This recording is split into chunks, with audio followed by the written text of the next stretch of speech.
Hey, what's up, everybody? It's TR with Earth Angel Mushrooms.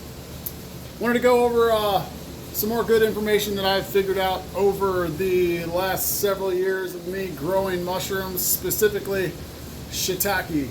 I would consider myself a pretty good shiitake grower. I grow 3790, and I'll give you one piece of advice that I do with all of my shiitakes when I bring them into the grow room. So you can see the pin sets on these. These are about 4 or 5 days out still, but they are just loaded with takis. So all of these 10-pound blocks are going to be 2+ pound yielders. They're just littered. There's one that's not so good, but most of them are just covered with shiitake pins. So again, I grow shiitake 3790, and one thing that I do whenever we bring our shiitake blocks into the grow room, so I'm in my grow room right now, so I always turn them upside down. I cut them out of the bag. I always give them enough airflow on all sides. So they have airflow and they are upside down. For some reason, shiitakes love to fruit more mushrooms out of the bottom than they do the top. At least the two strains that I have a lot of experience with, shiitake 3782 and shiitake 3790, both love to fruit their mushrooms out of the bottom. So I always flip them upside down. So my racks are made of treated lumber with fencing stapled down onto it. It is they last, I don't know how long they last, longer than I've used these. I've used some for 3 years. A lot of people say they would never use treated lumber. I have never found any shelves that are cheaper to build that last like these do. So I have 4-foot wide shelves, and then they're spaced 20 inches apart. They're 14 feet long, and each shelf holds 44 shiitake blocks. So again, today we brought in shiitake blocks, and I'm going to grab my hose because this is an essential part to what I do. So once I get all my shiitake blocks on here, I'm literally going to spray the crap out of them. And you don't have to be gentle.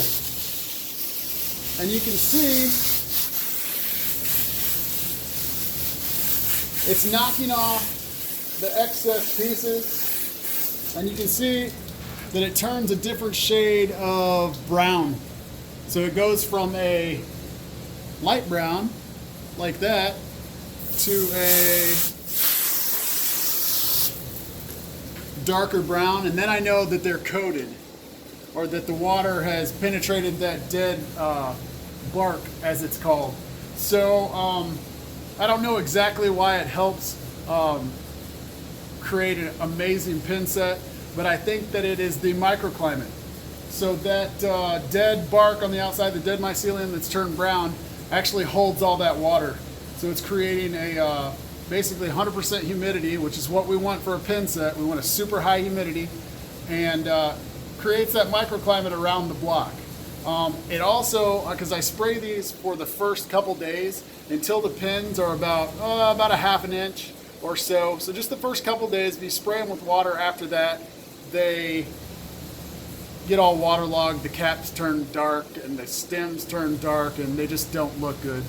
So the first couple days creates, I think, a microclimate around them, creating 100% humidity, and also we're adding some water to the block. It is going to absorb some water in there. I don't know how much, but it increases yield, and it creates an amazing pin set. And again, I'll show you these over here. That is a shiitake pin set. That is a shiitake pin set. And I didn't get pin sets like this until I started spraying them. So again, I'm spraying blocks. You have to have a drain in the room, or it becomes a royal nightmare cleaning up water. But again, you're not super gentle with them.